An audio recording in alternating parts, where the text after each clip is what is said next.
Assalamualaikum warahmatullahi wabarakatuh. Yang terhormat Bapak Ibu penilai uji kinerja. Perkenalkan, saya Reni Triastuti, mahasiswa PPG dalam jabatan UIN Sayyid Ali Rahmatullah Tulungagung, sekaligus guru Madrasah Sanawiyah Sedah Jenangan Ponorogo. Pada video kali ini, saya akan membawakan sebuah materi, yaitu yang berjudul Khulafaur Rasyidin. Materi ini merupakan materi sejarah kebudayaan Islam kelas 7 semester 2. Dan saya menggunakan model pembelajaran Problem Based Learning. Kira-kira seperti apa ya videonya? Mari kita simak bersama-sama. Wassalamualaikum warahmatullahi wabarakatuh.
ditunjuk sebagai pengganti, pemimpin, atau penguasa yang mendapatkan petunjuk dari Allah Subhanahu wa Ta'ala. Mereka lah yang menjadi khalifah atau pemimpin bagi umat Islam setelah Rasulullah wafat. Masa pemerintahan Khulafaur Rasyidin merupakan masa yang penting dalam perjalanan Islam. Keempatnya berhasil memperluas syiar agama Islam hingga keluar Jazirah Arab, menyelamatkan Islam, serta meletakkan dasar-dasar kehidupan agama Islam terhadap umatnya. Empat sahabat Nabi yang termasuk Khulafaur Rasyidin itu adalah Abu Bakar As-Siddiq, Umar bin Khattab, Utsman bin Affan, dan Ali bin Abi Thalib. Keempatnya memegang kendali pemerintahan Islam selama kurang lebih 30 tahun. Oke, setelah menayangkan video ini tadi,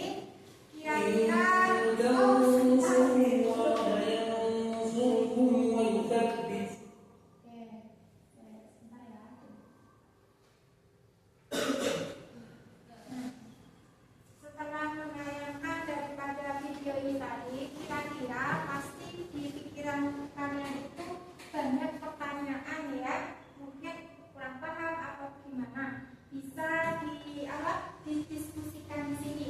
Yang ingin bertanya angkat tangan ya, nanti yang jawab bagi yang bisa jawab juga boleh ya, kita buktikan di sini ya, di forum diskusi ini.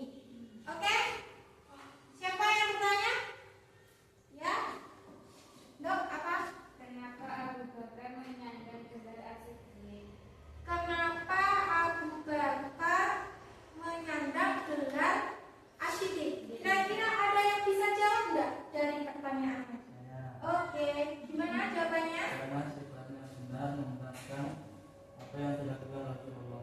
Oh iya, karena dia membenarkan sikap yang dilakukan oleh Rasulullah Shallallahu Alaihi Wasallam.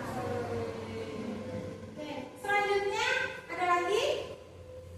Oke, ya, teman-teman. Bagaimana Umar bin Khattab bisa masuk Islam? Pertanyaan nomor 2. Siapa yang bisa jawab? Angkat tangan. Ya. Ketika mendengarkan Fatimah dan suaminya membaca Al-Quran di sekitar Oke, bisa jawaban bisa diterima ya. Oke. Ketika apa tadi?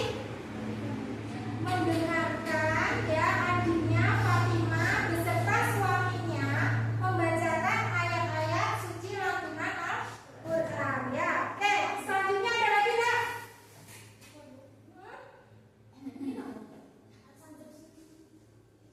Ya. Ini apa artinya? Apa artinya? Al-Faruq. Apa artinya? Orang yang bisa membicarakan antara kebenaran dan kebatilan. Ya. Orang yang bisa membenarkan apa? Orang yang bisa memisahkan dan membenarkan. Ya, pokoknya bisa bedanya benar dan salah gitu ya. Oke, kita lanjutkan. Cukup sampai di sini ya. Kita lanjut diskusi selanjutnya. Kita bagi menjadi 3 kelompok ya. Kita bantu menjadi 3 kelompok. 1, 2, 3, 4. Ini kelompoknya Abu Bakar ya. Terus 1, 2, 3 ini menjadi kelompoknya Umar bin Khattab. 1, 2, 3 menjadi kelompoknya Utsman bin Affan.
Muhammad dan Sifin mulai mengutarakan perdamaian dan musyawarah.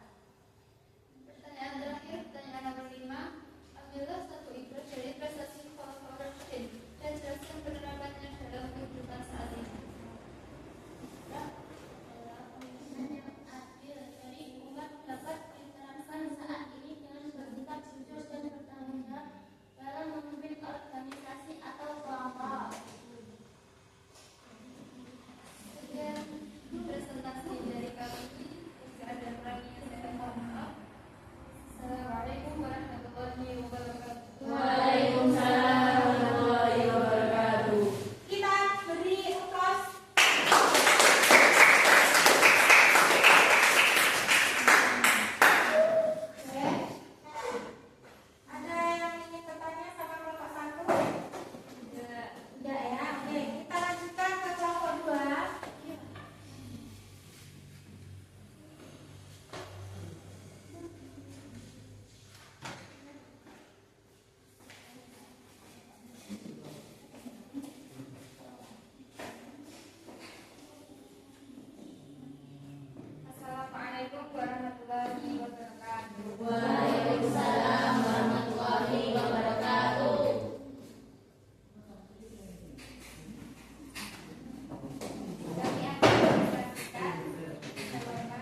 Pasti